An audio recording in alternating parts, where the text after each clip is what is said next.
ब्रह्मगिरी में चाषी आंदोलन ब्रह्मगिरी चाषी मानक बारंबार प्रतारणा अभियोग कर पुरी जिलापाल कार्यालय घेरे हजार हजार चाषी आज ब्रह्मगिरी ब्लॉकर समस्त पंचायत रे हजार हजार चाषी बिजु जनता दल सहित एकाठी होई विशाल आंदोलन आरंभ कर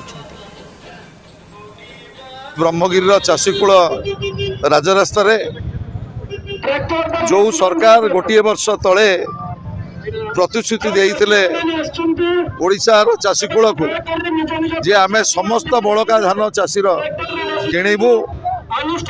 एवं बोनस दबू। आज ज्वलंत उदाहरण देखुए ब्रह्मगिरी राजरास्ता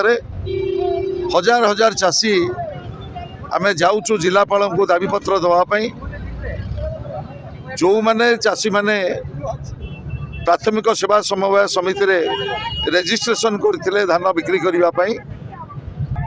प्राय अधारू अधिक चाषी तांकर रेजिस्ट्रेशन अच्छी टोकन पाई किंतु सरकार तांकर धान किणिले नहीं।